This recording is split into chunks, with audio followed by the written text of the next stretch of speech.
Max ಬಂದಿದ್ದಲ್ಲ, Max 31st ಬಂದಿದ್ದ.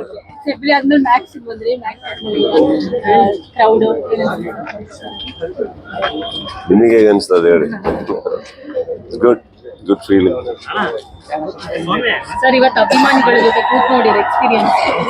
ಅದ್ ಯಾವಾಗ್ಲೂ ಅಂತ ಅಭಿಮಾನಿಗಳು ಅನ್ನೋದಕ್ಕಿಂತ ಹೆಚ್ಚಾಗಿ ಸಿನಿಮಾನ ಥಿಯೇಟರ್ ನೋಡೋ ಮಜಾ ಒಂದು ಬೇರೆ ಇದೆಯಲ್ಲ. ಅದು ಯಾರಾದ್ರೂ ಕಲಾವಿದರಾಗ್ಲಿ ಯಾರಾದ್ರಾಗ್ಲಿ ಅದು ಮಜಾ ಬೇರೆ. ಅದು ನಮ್ದೇ ಸಿನಿಮಾ ಅಂದಾಗ ಫಸ್ಟ್ ನೋಡಿದೀವಿ, but it's gives A different feel ಒಟ್ಟಿಗೆ ನೋಡಿದಾಗ. ಯಾವ್ಯಾವ್ದಕ್ಕೂ ನಾವು ಅಂದ್ಕೊಂಡಿದ್ದು ಬೇರೆ ಇರುತ್ತೆ, ಅವ್ರ ವಿಷನ್ ಹೊಡಿಯೋದು ಬೇರೆ ಇರುತ್ತೆ, ಯಾವ್ಯಾವ್ದು ಆಂಗಲ್ ಅಲ್ಲಿ ಪರ್ಸೆಪ್ಷನ್ಸ್ ಚೇಂಜ್ ಆಗುತ್ತೆ. ಆಕ್ಚುಲಿ ಅವ್ರೊಟ್ಟಿಗೆ ನೋಡ್ಬೇಕಾದ್ರೆ it's good feeling, very good feeling. it's a blessed feeling. ಯಾರಿಗಲ್ಲ, any artist, just not me. ನಿಮ್ದೇ ಸಿನಿಮಾ ನೋಡ್ಬೇಕಾದ್ರೆ ಪರದೆ ಮೇಲೆ ಅಷ್ಟು ಕೂಗಾಟ ಎಲ್ಲ ನಡಿಬೇಕಾದ್ರೆ ಗೆಸ್ ಅಂತ way they are enjoying the film. It's a great feeling. Sudeep sir ಯಾವಾಗಲೂ ಥಿಯೇಟರ್ ಸಿನಿಮಾ ಅಂದ್ರೆ ಫ್ಯಾನ್ಸ್ ಜೊತೆಗೆ ಅಥವಾ ಪ್ರೇಕ್ಷಕರ ಜೊತೆ ಕೂತ್ಕೊಂಡು ಸಿನಿಮಾ ನೋಡೋದಕ್ಕೆ ತುಂಬಾ ಎಂಜಾಯ್ ಮಾಡ್ತಾರೆ. ಐ ಥಿಂಕ್ ಇವತ್ತು ನೀವು ಯಾವ್ಯಾವ ಮೂಮೆಂಟ್ಸ್ ಎಂಜಾಯ್ ಮಾಡ್ತೀರಿ ಸರ್? ಮ್ಯಾಕ್ಸ್ ಅಲ್ಲಿ ಬೇರೆ ಲೆವೆಲ್, ಇದು ಒಂದು ಬೇರೆ ಲೆವೆಲ್ ಆಗುತ್ತೆ ಪ್ರತಿಯೊಬ್ಬರಿಗೂ. I mean I get every bit of it. ಎಲ್ಲಿ ಮಿಕ್ಕಿದವ್ರಲ್ಲಿ ನೋಡ್ರೆ ಟ್ರ್ಯಾಕಿನವರೆಲ್ಲ ಕೇಳಿ ಅವರೆಲ್ಲ it's A good feeling sir. ಅಂದ್ರೆ ಎಲ್ಲಾರು ಇದ್ರು, ನಮ್ ಡೈರೆಕ್ಟರ್ ಎಲ್ಲೋದ್ರೆಲ್ಲ ಡೈರೆಕ್ಟರ್ ಎಲ್ಲ Vijay come, Shekhar come. It's A good feeling. ನಾವ್ ಆಕ್ಚುಲಿ ಇಡೀ ಟೀಮ್ ಕೂತು ನೋಡಿರಲಿಲ್ಲ. ನಾವೆಲ್ಲ ಪಾರ್ಟ್ ಬೈ ಪಾರ್ಟ್ ಎಲ್ಲ ಬೇರೆ ಬೇರೆ ಅವ್ರವ್ರ ಜಾಗದಲ್ಲಿ ಅವ್ರವ್ರ ಮನೆಗಳಲ್ಲಿ, ನಮ್ಮ ಎಡಿಟಿಂಗ್ ರೂಮ್ ಅಲ್ಲಿ, ಇವ್ರ ಎಡಿಟಿಂಗ್ ರೂಮ್ ಎಲ್ಲ ನೋಡ್ಕೊಂಡ್ಬಂದು ಇವತ್ತು today I think first time ನಾನು ಎಲ್ಲರೂ ಕೂತು ನೋಡಿದ್ದು ಸಿನಿಮಾನ ಒಟ್ಟಿಗೆ. 25th ಮಾರ್ನಿಂಗ್ ಶೋ ಐತೆ, 6 ಗಂಟೆಗೆ ಪ್ರಿಯಾ ಮೇಡಮ್ ಬಂದಿದ್ರು.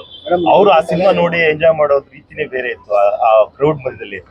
ಇವತ್ತು ನೀವು ಬಂದಿದ್ರಿ, ಐ ಥಿಂಕ್ ಇಡೀ ಕರ್ನಾಟಕ ಟೂರ್ ಕೂಡ ಮಾಡ್ತಾ ಇದ್ರಿ. ಆಲ್ಮೋಸ್ಟ್ ಕರ್ನಾಟಕ ಟೂರಿಗೆ ಸದ್ಯಕ್ಕಿಲ್ಲ, ಇವತ್ತು ಮೈಸೂರಿಗೆ ಹೊರಟೆ. ಈಗ ಮೈಸೂರಲ್ಲಿ ಸಂಗಮ್ ಹೋಗ್ತಾ ಇದೆ. I think next week we are planning ಒಂದು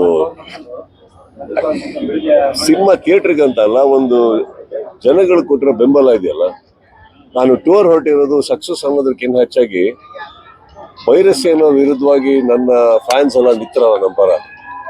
ನಾನು ಹೇಳ್ತೀನಲ್ಲ, ಇವತ್ತವರೆಗೆ ಅದೆಷ್ಟು ಸಾವಿರ ಲಿಂಕ್ಸ್ ಕಟ್ ಮಾಡಿದ್ವು ನಮ್ಗೆ ಐಡಿಯಾ ಇಲ್ಲ. ಬಟ್ ಅದೆಲ್ಲದಕ್ಕೂ ಸಪೋರ್ಟ್ ಮಾಡಿ ಪ್ರತಿಯೊಬ್ಬರಿಗೂ ಅವ್ರು ಲಿಂಕ್ ಬಂದಾಗೆಲ್ಲ ಒಂದು ಲಿಂಕ್ ಅನ್ನು ನಮ್ಗೆ ಫಾರ್ವರ್ಡ್ ಮಾಡಿ they have stood by us sir. ಈ ಸಿನಿಮಾಗೆ they have stood by us. ಇವತ್ತು ಥಿಯೇಟರ್ ಕಲೆಕ್ಷನ್ ಬರ್ತಾ ಇದೆ ಡೆಸ್ಪೈಟ್ ದಟ್ ಪೈರಸಿ. ಅಂದ್ರೆ ಅದು ಆ ಒಂದು ವಿಚಾರಕ್ಕೆ ನಾನು ನಿಜವಾಗ್ಲೂ ಎಲ್ಲರಿಗೂ ನಾನು ಥ್ಯಾಂಕ್ಸ್ ಹೇಳ್ಬೇಕು. ಖುದ್ದಾಗಿ ಎಷ್ಟು ಕಡೆ ಆಗುತ್ತೋ ಅಷ್ಟು ಕಡೆ ಹೋಗಿ ಒಂದು ಥ್ಯಾಂಕ್ಸ್ ಹೇಳೋ ಪ್ರಯತ್ನ ಹೊರತು ಇದು ಸಕ್ಸಸ್ ಸ್ಟೋರ್ ಅಲ್ಲ. I want to say thanks to lot of people. I think that we owe it to that. ಸುಮಾರಾಗಿದೆ. ನಿಮ್ಗೆ ಯಾಕೆ ಸರ್ ನೀವು ಅವತ್ತು ಸ್ಟೇಜ್ ಮೇಲೆ ಹೇಳಿದ ಒಂದು ಮಾತಿನಿಂದ ಈಗ ನಾನು ನಿಮ್ಗೊಂದು ಪ್ರಶ್ನೆ ಕೇಳ್ಬೇಕು. ಈಗ ಅವತ್ತಿಗೆ ನಾನು ಏನ್ ಮಾತಾಡಿದೆ, ಸಾಕಷ್ಟು ಮಾಧ್ಯಮದಲ್ಲೂ ಅದ್ರ ಬಗ್ಗೆ ಚರ್ಚೆ ಆಯ್ತು. ಮಾತಾಡ್ಬೇಕಿತ್ತು, ಮಾತಾಡಬಾರ್ದಿತ್ತು. ಕರೆಕ್ಟ್, ನಾನು ಯಾರಿಗೂ ಪ್ರವೋಕ್ ಮಾಡಕ್ಕಲ್ಲ. ಇವತ್ತಿಗೆ ನಾನು ಮಾತಾಡಿದ್ ಕರೆಕ್ಟ್ ಅನ್ಸುತ್ತಾ ನಿಮ್ಗೆ? ಇವತ್ತು ಇಡೀ ಇಂಡಸ್ಟ್ರಿ ನಾನು ಮಾತಾಡಿದಕ್ಕೆ ಅರ್ಥ ಇತ್ತು ಅನ್ಸುತ್ತಾ? ನಾನು ಹೇಳಿದೆ ಒಂದು ಇದೇ ಸ್ಟಾರ್ಟ್ ಆಗ್ತಾ ಇದೆ, ಒಂದು ಎದ್ದು ಹೇಳ್ತಾ ಇದೆ ಯುದ್ಧ ಅಂತಂದೆ. ಏನ್ ತಪ್ಪು ಹೇಳಿದೆ? ಇದು ಪೈರಸಿ ಮಾಡಿದ್ರೆ ನನ್ನ ಸಿನಿಮಾ ವಿರುದ್ಧ ಒಂದು ಯುದ್ಧ ಘೋಷಿಸಿದ್ರೆ ಕೆಲವರು. ಪೈರಸಿ ಹೆಸರಲ್ಲಿ ಒಂದು ಯುದ್ಧ ಘೋಷಿಸಿದ್ರು ಸರ್ ನನ್ನ ಸಿನಿಮಾದ ಮೇಲೆ. ನಾನು ಅದನ್ನೇ ಹೇಳಕ್ ಹೋಗಿದ್ದೆ, ಯಾವ ದುರಂಕಾರದಲ್ಲಿ ಮಾತಾಡ್ದಲ್ಲ. ಬಟ್ ನಾನು ಏನ್ ಮಾತಾಡ್ತಾ ಇದ್ದೀನಿ ನನಗೆ ಗೊತ್ತಿತ್ತು.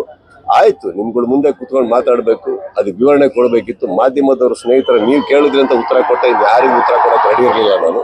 ಕಾಣ್ತಾ ಈಗ ನಾನೇನ್ ಹೇಳಿದೆ ಅವತ್ತು ಸ್ಟೇಜ್ ಮೇಲೆ, 25ಕ್ಕೆ ನನ್ನ ಬಿಡುಗಡೆ ಆಗುತ್ತೆ ಅಂದ್ರೆ ಅವತ್ತೇ ಪ್ರಾರಂಭ ಆಗುತ್ತೆ ನೋಡಿ ಅಂತಾನು ಹೇಳಿದ್ದಾರೆ. ಇದೇ ತರ ಹೇಳಿದ್ವಿ, ನೋಡಿದ್ರಲ್ಲ. ಆಗುತ್ತೆ, ಏನ್ ಕ್ರಮ ತಗೊಂಡಿದೀವಿ. ಈ ವಿಚಾರವಾಗಿ ಜಗ್ಗೇಶ್ವರ್ ರಾಜ್ಯಸಭೆ ಕೂಡ ಮಾತಾಡಿದ್ದಾರೆ. ಹಂಗಂದ್ರೆ ನೀವು ಹೇಳಿದ ಮಾತಿನ ನಂತರ ಈ ಎಫೆಕ್ಟ್ ಗಳು ದೊಡ್ಡದಾಗ ಆಗ್ತಾ ಇದೆ. ಅದಕ್ಕೆ ಪೈರಸಿ ಒಂದು ತಡೆಯೋದಕ್ಕೆ ಸರ್ ನಾನು ಇದನ್ನ ಇಲ್ಲ ನಿಲ್ಸಲ್ಲ ಸರ್. ಆಯ್ತಾ, ನಾನು ಸರ್ಕಾರವನ್ನು ಭೇಟಿ ಮಾಡಿದ್ದೀನಿ. ಚಿತ್ರರಂಗಕ್ಕೆ ಒಂದು ಒಳ್ಳೇದಾಗ್ಬೇಕು ಅಂದ್ರೆ ಒಂದು ಬಹಳ ಒಂದು ಒಳ್ಳೆ ಕೆಲಸ ನಡೀತದೆ ಸರ್ಕಾರದ ಸೈಡಿಂದ. ಇದು ನಾನು ಪ್ರಾಮಿಸ್ ಮಾಡಬಲ್ಲೆ. ನನ್ನ ಸ್ನೇಹಿತರೆ ಒಳಗಡೆ ಇರೋ ಎಲ್ಲದಕ್ಕೆ ಮಾಡ್ತಾ ಇದ್ದಾರೆ. ಚಿತ್ರರಂಗಕ್ಕೆ ಒಂದು ಒಳ್ಳೆ ಆಗೋ ತರ ಖಂಡಿತವಾಗ್ಲೂ ತಗೊಂತೀವಿ. ಅಂಡ್ ಇವಾಗ್ಲೂ ನಾನು ಹೇಳ್ತಾ ಇದ್ದೀನಿ, ನಾನು ಯಾವುದು ಆವೇಶದಲ್ಲಿ ಮಾತಾಡಿರೋ ಮಾತುಗಳೆಲ್ಲ ಅವು. ನೀವೇ ನೋಡಿದ್ರಿ ಏನೇನಾಯ್ತು ಅಂದ್ಬಿಟ್ಟು.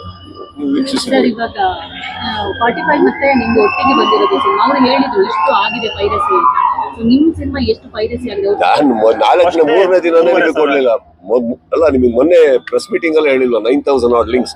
ಅಲ್ಲಿಂದ ಇವತ್ತವರೆಗೆ ಎಷ್ಟಾಗಿರ್ಬೇಕು ಹಂಗಾರೆ ಯೋಚನೆ ಮಾಡಿ. 10 ಡಿಲೀಟ್ ಮಾಡಿದ್ರೆ 20 ಹಾಕ್ತಾರೆ, 10 ಡಿಲೀಟ್ ಇನ್ನು 20 ಡಿಲೀಟ್ ಮಾಡಿದ್ರೆ 40 ಹಾಕ್ತಾರೆ. ಅಂದ್ರೆ ಒಂದು ಬ್ಯಾಚ್ ನ ಕೂರ್ಸಿರ್ತಾರೆ. ಗೊತ್ತಲ್ಲ ನಿನ್ ಕೆಲಸ ಏನು? ಲಿಂಕ್ ಹಾಕ್ತಾ ಇರ್ಬೇಕು. ಅದೇ ತಾನೇ ಅವ್ರ ಕೆಲಸ. ಅದು ಒಂದು ಕೂರ್ಸಿರ್ಬೇಕಾದ್ರೆ ಪೇಡ್ ಕೂರ್ಸಿರ್ಬೇಕಾದ್ರೆ ನಿಮ್ ಕೆಲಸನೇ ಇದು ಅಂದಾಗ ಆಕ್ಚುಲಿ ಸಿನಿಮಾ ಪೈರಸಿ ಮಾಡೋ ಉದ್ದೇಶನೇ ಅಲ್ಲ. ಪೈರಸಿ ಯಾವಾಗ ಸರ್ ಆಗುತ್ತೆ? ಅದರಿಂದ ಹಣಕಾಸು ಸಂಪಾದಿಸ್ತಾ ಇದ್ದೀರಾ, ದುಡ್ಡು ಮಾಡ್ತಾ ಇದ್ದೀರಾ ಅಂದ್ರೆ ಹೋಗ್ತೀನಿ. This is not called piracy, this is called crime to kill a product. ಉದ್ದೇಶ ಬಂದು ನಿಮಗೆ ಫ್ರೀಯಾಗಿ ತೋರಿಸ್ಬೇಕು ಈ ಪಿಕ್ಚರ್ ಅನ್ಬೇಕಾದ್ರೆ ಇದರಲ್ಲಿ ನಿಮಗೆ ದುಡ್ಡು ಎಲ್ಲಿಂದ ಇದೆ ಇವಾಗ? ಓಕೆ, ನಿಮಗೆ ಡೌನ್ಲೋಡ್ ಮಾಡೋದ್ಬೇಕಾದ್ರೆ ಒಂದು 10 ರೂಪಾಯಿ ಹಾಕಿ, 20 ರೂಪಾಯಿ ಹಾಕಿ, 30 ರೂಪಾಯಿ ಕೊಟ್ಟು ಡೌನ್ಲೋಡ್ ಮಾಡಿದ್ರೆ ಹೋಗ್ತೀವಿ.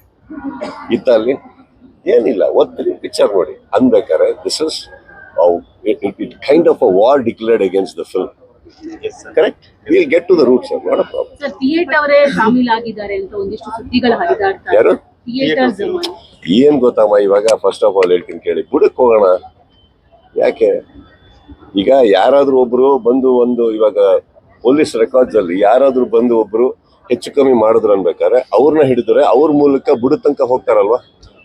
ಕರೆಕ್ಟ್, ಬುಡ ತನಕ ಹೋಗ್ತಾ ಇದಾರೆ, ಬುಡ ತನಕ ಹೋಗ್ತೀವಿ, ಬಿಡಲ್ಲ. ಸರ್, ಎರಡು back to back hit cinema, ಎರಡು ಕಾಂಬಿನೇಷನ್ ಸರ್ ಜೊತೆಗೆ ಐ ಥಿಂಕ್ ಈಗ ಮತ್ತೊಂದು ಟ್ರೆಂಡ್ ಶುರು ಆಗಿದೆ ಸರ್ ಮೊನ್ನೆಯಿಂದ.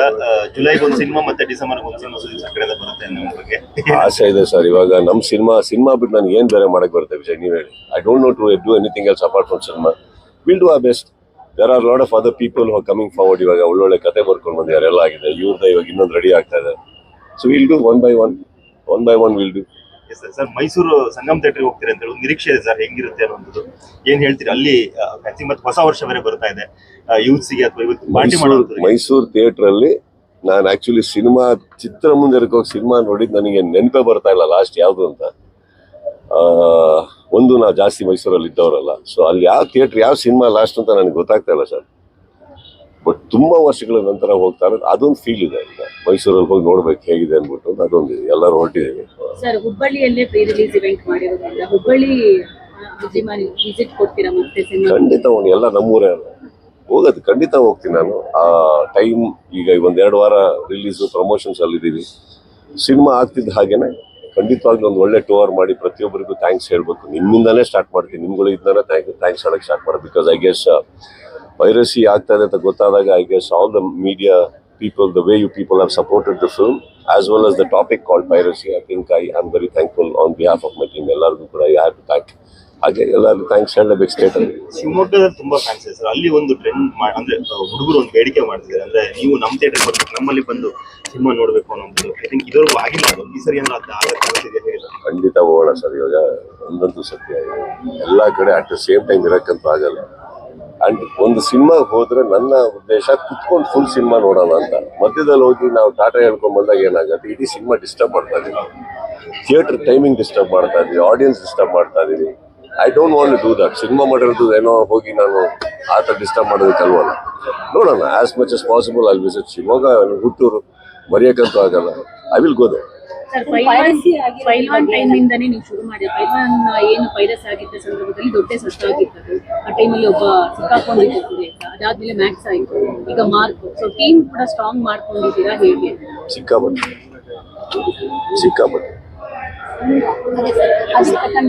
ಈಗ ಪೈರಸಿ ಮಾಸ್ ಲೆವೆಲ್ ಅಲ್ಲಿ ಆದ್ರೆ ಈಗ 1,000-10,000 ಆದಾಗ ಪರ್ಟಿಕ್ಯುಲರ್ ಆ ವ್ಯಕ್ತಿನ ನೀವು ಯಾವ ಅಂತ ಹಿಡಿಯೋಕ್ಕಾಗಲ್ಲ. ಒಬ್ಬರೋ ಇಬ್ಬರೋ ಒಂದೆರಡು ಲಿಂಕ್ ಆದ್ರೆ ಶೇರ್ ಮಾಡ್ಬೋದು, ಚೆಕ್ ಮಾಡ್ಬೋದು, ಅದ್ರ ವಿರುದ್ಧ ದೂರ ಕೊಡ್ಬೋದಲ್ಲ. ಈ ತರ ಆದಾಗ ಹೇಗೆ ಚಾಲೆಂಜಿಂಗ್ ಇದೆ, ಅದು ಏನ್ ಮಾಡ್ತಾರೆ? ದೂರನ್ನ ಹೇಗೆ ಯಾವ ಮಾಡಿ ತೋರಿಸ್ತೀವಿ ಸರ್. ಈಗ ಹೊಸ ವರ್ಷ ಬಂದಿದೆ. ಐ ಥಿಂಕ್ ನೀವು ಮಾರ್ಕ್ ಸೆಲೆಬ್ರೇಷನ್ ಮಾಡ್ತೀರಾ ಹೊಸ ವರ್ಷದ. ಎಲ್ಲರೂ ಕೂಡ ಎಲ್ಲರೂ ಕೂಡ ಅದನ್ನು ಸೆಲೆಬ್ರೇಟ್ ಮಾಡ್ತೀರಿ. ಜೊತೆಗೆ ನ್ಯೂ ಇಯರ್ ಹೇಗೆ ಸೆಲೆಬ್ರೇಷನ್ ಇರುತ್ತೆ ಸರ್ ಈ ಸರಿ? ನನ್ನ ನ್ಯೂ ಇಯರ್ ತುಂಬಾ ಸಿಂಪಲ್. ನಾನು ಆಕ್ಚುಲಿ ಅಮ್ಮ ಇರೋ ತನಕ ಅಪ್ಪ ಅಮ್ಮ ಒಟ್ಟಿಗೆ ನಾನು ಯಾವಾಗಲೂ ಕಾಲ ಕಳೆದು, ಯಾವತ್ತೂ ನಾನು ನ್ಯೂ ಇಯರ್ಸ್ ಎಲ್ಲೂ ಅಲ್ಲಿ ಹೋಗೋನೇ ಅಲ್ಲ, ಮನೆಯಲ್ಲೇ ಇರೋನು. ಈ ಸತಿ ದೇವಸ್ಥಾನಕ್ಕೆ ಹೋಗೋಣ ಅಂತ ಅಲ್ಲಿ ಫಸ್ಟ್ ಟೈಮ್ ನಾನು ಆಕ್ಚುಲಿ ಮೈಸೂರಲ್ಲಿ ಥಿಯೇಟರ್ಗೆ ಹೋಗ್ತಾ ಇದೀವಲ್ಲ, ಅಲ್ಲಿ ಹೋಗ್ಬಿಟ್ಟು ಬರ್ತೀನಿ ನಾನು ಅಷ್ಟೇ. ನಾನು ನ್ಯೂ ಇಯರ್ ಎಲ್ಲ ಫ್ಯಾಮಿಲಿ ಮನೆ. ಈಗ ಮಾರ್ಕ್ ಸಕ್ಸಸ್ ರೇಟ್ ನಲ್ಲಿ ಮಗಳ ಸ್ವಾಮಿ ಬಗ್ಗೆ ಕೆಟ್ಟ ಕಾಮೆಂಟ್ಸ್ ಬಗ್ಗೆ ನೀವು ಹೇಳಿದ್ರೆ 10ರಷ್ಟು ಇವಳು ಬೆಳಿತಾಳೆ, ಎದುರಿಸ್ತಾಳೆ ಅಂತ ನೀವು ಹೇಳಿದ ನೆಕ್ಸ್ಟ್ ಡೇ ಅವರು ಪೋಸ್ಟ್ ಮಾಡಿದ್ರು ಬಾಡಿ ಶೇಪ್ ಬಗ್ಗೆ. ನಾನು ಯಾರು ಹೇಳಿಲ್ಲ, I don't need there opinion. So what is the question? So ಅದನ್ನ ನೀವು ಹೇಳಿಕೆ ಕೊಟ್ಟಾದ್ಮೇಲೆ ನೆಕ್ಸ್ಟ್ ಡೇ ಅವರು ಅಲ್ಲ, ಈ ಕ್ವೆಶ್ಚನ್ ಏನು ಅಂದೆ? ಅಂದ್ರೆ ಮುಂಚೆ ಕೊಡಬೇಕಿತ್ತು ಅಂತನಾ? ಕ್ವೆಶ್ಚನ್ ಅರ್ಥ ಆಗಿಲ್ಲ. ನೀವೊಂದು ಹುಡುಗಿ ಅಲ್ವಮ್ಮ, ನೀವು ಆ ಜಾಗದಲ್ಲಿ ಇದ್ರೆ ಏನ್ ಮಾಡ್ತಾ ಇದ್ರಿ? ನನ್ನ ಮಗಳು ಅದೇ ಮಾಡ್ಯಾರ. ನೆಕ್ಸ್ಟ್ ನ್ಯೂ ಇಯರ್ ಯೂಸಿಗೆ sir new year celebration night party ಮಾಡ್ತಿದ್ದಾರೆ, ನಿಮ್ಮ ಫ್ಯಾನ್ಸ್ ಗಳು ಇರ್ತಾರೆ, ಎಲ್ಲರೂ ಪಾರ್ಟಿ ಮಾಡಿರ್ತಾರೆ. ಐ ಥಿಂಕ್ ಎವ್ರಿಬಡಿ ಎಲ್ರಿಗೂ ಏನು ಎಲ್ಲರಿಗೂ ಹೊಸ ವರ್ಷದ ಶುಭಾಶಯಗಳಂತ ಖಂಡಿತ ಹೇಳೇ ಹೇಳ್ತೀನಿ. But I guess sir responsibility ನಾವೆಲ್ಲ ಹೇಳಿ ಕಲಿಯೋದಲ್ಲ ಸರ್. ಅವ್ರವ್ರ ರೆಸ್ಪಾನ್ಸಿಬಿಲಿಟಿ ತೊಗೊಬೇಕು. ನಮ್ಮಿಂದ ಬೇರೆಯವ್ರಿಗೆ ತೊಂದರೆ ಆಗೋದು ಬೇಡ, ಬೇರೆಯವರಿಂದ ನಮಗೆ ತೊಂದರೆ ಆಗೋದು ಬೇಡ, ನಮ್ಮಿಬ್ಬರಿಂದ ಊರಿಗೆ ತೊಂದರೆ ಆಗೋದು ಬೇಡ. ಚೆನ್ನಾಗಿರೋಣ, ನಗ್ತಾ ಇರೋಣ, ಒಳ್ಳೆ ವರ್ಷಕ್ಕೆ ಕಾಲಿಡಿ ಆರಾಮಾಗಿ ಲಗ್ನ. ರೆಸಲ್ಯೂಷನ್ಸ್ ಏನಾದ್ರು ಇದೆಯಾ ಸರ್? ಏನ್ ಸಿನಿಮಾ ಅಷ್ಟೇ ಬಿಟ್ಟು ಆ ರೆಸಲ್ಯೂಷನ್ ತಗೊಳ್ಳೋದು ವಿ ಆರ್ ಬಿಗಿನಿಂಗ್ ಮಾಡಿ ಮರ್ಯಾದ. ರೆಸಲ್ಯೂಷನ್ ಫಸ್ಟಿಗೆ ಲೈಫಲ್ಲಿ ತಗೋಬೇಕು. ಲೈಫಲ್ಲಿ ಹಿಂಗೆ ಹೋಗ್ತೀನಿ, ಹಿಂಗೆ ಆಗ್ತೀನಿ ಅಂತ ಅದು ತೊಗೊಂಡು ತುಂಬಾ ವರ್ಷ ಆಗುತ್ತೆ. ಲಾಸ್ಟ್ ಸರ್, ವಿಜಯಲಕ್ಷ್ಮಿ ಇವತ್ತು ಕಮಿಷನರ್ ಒಟ್ಟು ವಿರುದ್ಧ ನನ್ನ ಲೈಫಲ್ಲಿ ನನ್ನ ಬಗ್ಗೆ ಮಾತಾಡೋಣ, ಪಕ್ಕದ ಮನೆ ಬಗ್ಗೆ ಅಲ್ಲ. Thank you sir. Thank you sir. Yes sir.